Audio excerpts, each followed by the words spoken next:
الحوثيين اقتحموا بيوتنا وهم زي ما اسمه ملثمين، اقتحموا سجنوا في بيوتنا وشلوا أطفالنا وشلوا نسائنا وشلوا رجالنا وسجنوهم عندنا في نقعة، ودخلوا وخرجونا من جوف بيوتنا وخرجونا من جوف البيوت ودخلوا ذا الحين ساكنين متبيتين في بيوتنا، ما رضوا يدوا لنا لا ملابس ولا أدوان ولا أي حاجة من بيوتنا. يعني خرجتوا بدون أي شيء؟ خرجنا من حيدان بدون أي حاجة وشلوا رجالنا، يا ليتنا خلونا وإحنا ورجالنا، شلوا رجالنا واقتحموهم بزوهم معاهم نقعة، وإحنا شلوا أطفالنا الصغار وعلموهم للسلاح، ما خلوا لنا الذي على الرضاعة، ولا في بنت ما زوجها اقتتل زوجها بزها وغدوا يزوجوها بواحد من المجاهدين ركز أسبوع، بيقولوا خلاص زوجها راح، زوجها ما في أثام، ولا في بنات مع أبوها خير بنات دخل يقتحم سيف البيت بسلاحه، يهدد أبوها ويهدد أخوانها ويزوجها بواحد من المجاهدين ب20,000،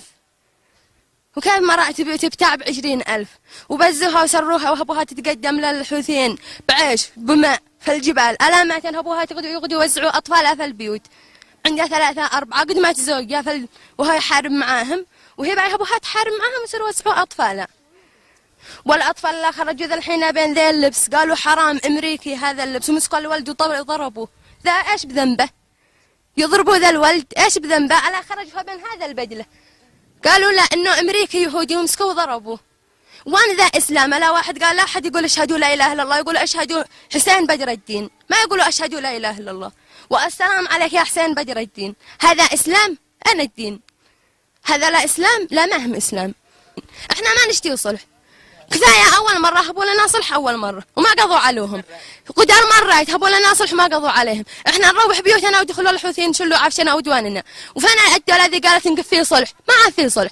إحنا مطالبين إن الدولة تقضي على الحوثيين، وإحنا مستعدين بأرواحنا وبأعمارنا وبأطفالنا نقضي مع الدولة، نقضي على الحوثيين على المتمردين، وإحنا نتحمل المعاناة، قد تحملنا 6 سنين، ما إحنا نتحمل المعاناة سنة ولا سنتين، نتحمل العذاب، نتحمل الجوع، نتحمل كل حاجة. مع علي عبد الله صح احنا مستعدين، ومع اخواني القوات المسلحة احنا مستعدين، وضربونا وضربونا ليش إن كان نخبز لأحوالنا أو القوات المسلحة؟ احنا مستعدين نختمهم ليل ونهار، القوات المسلحة اخواننا هم مسلمين، ما هو بازل آلية وغادي يقول الله اكبر الموت لك يا امريكي ويقتل اخوها المسلم، لا هاي يرمي اليهودي يرمي الحوثي وهو يدمع العسكري، والحوثي لا يقول الله اكبر ونصر ابوه وقتل ابوه. هذا اسلام؟ ما هو اسلام. الحوثي لا وفقه واصحابه عمل فينا كل شيء، تهجمنا، ادخل بيوتنا، شل دواننا، شل ملابسنا، شل رجالنا، عذبنا، ظلمنا، كل حاجة لقيناها مع لا وفقه ولا الحاجة خير. طيب الآن أنت وأسرتك كم هم عدد أسرتك؟ يعني وعيالي 4. زوجك هذا؟ زوجي. وشلوا حتوانكنا وشلوا المشروع حق الماء وشلوا بيتنا، وأنا دخلت وبين أراجع، لفوك اخواني ونزلنا وبنراجع ما رضيوا يدوني.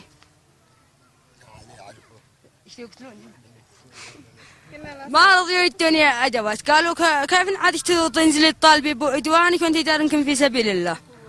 عاد يبقى طالبك شلوا اموار وشلوا سيارات وشلوا بيوت وقتلوا ناس وذا، عاد يبقى طالبي ابو بيتكم. يا جماعه الخير اني ما معين لا انسان كوي يرحم الله وحالتنا مدهور وما معنا شيء. قالوا ما بوشي، ما بلانك بتروحي ولا احنا بنقتلك. الحوثيين دي قالوا لي وارجع القط نفسي واطلع، طلعنا كذا ما معنا شيء، وعاد دواناها لا قد مسكوهم خربوا بيتنا وبينفشوا عليها، جاءوا معنا 2 أكياس سمنت حثبوا على الفراش حقنا ذي عم معنا. طيب وكسروا المواعين والرثة ولا خلوا لنا حاجة. سبب ما جاءنا من الحوثة المتمردين النصارى الحوثي، لا قد شلوا بيوتنا وشلوا أموالنا وعذبونا وشلوا رجالنا وشلوا أطلقوا بالنار على أطفالنا، على الحريم، على الشايب، على الشباب، وشلوا الشباب عندهم وردوهم نقعة واستأثروا عليهم، والنساء يشلوهم من بيوتهم غصبا عنهم ويروحوا يزوجوهم بالشابين اللي ضعيف. قال من كان ضعيف يدخل عند أي وحدة محترمة شابة يدخل عندها أنه يجاز، وشلوهم يخبزوا لهم ويعجنوا لهم ويدفروا لهم بسلحة، يدفروا لهم. وإحنا نطالب من الأخ علي عبد الله صالح فإنه يقوم بالضر، يقوم علينا من الضر هذا، ويقوم إحنا نضحي مع بأولادنا وأطفالنا وحريمنا وما معنا. هذا كيف رضوا على الشاب والشابة انها تتزوج، قال انها تصح الزواج المتعة، يقعد اسبوع اسبوعين انها تصح الزواج. والا اذا معك شاب وانت ضعيف ما قد تقدر تتزوج وعندك جيران معهم شبابات، انه عادي يدخل عنده مضي وقته لما يجي له زلط ويتزوج. وانها تجوز البعد. ما منا بيدخلوا حين عشان الناس مستمرين بمجالسهم وهم متجسسين ومسجلين لهم وينشروا يتهجموهم انصاف الليالي، ما هم على حق. والله ملاعين دنيا واخره، هم وذي يطلعهم وذي بيرسل لهم وذي بيحب لهم، والله لا يوفقه ولا يسامحه. الله ظلم عدوان الله ماكلين ومخلينا بيشالين حقوقنا، ناهبين بيوتنا، خربوا بيوتنا، كلفوا علينا. علي عبد الله صالح جه يقتلهم واحنا معه واحنا ضد الحوثي.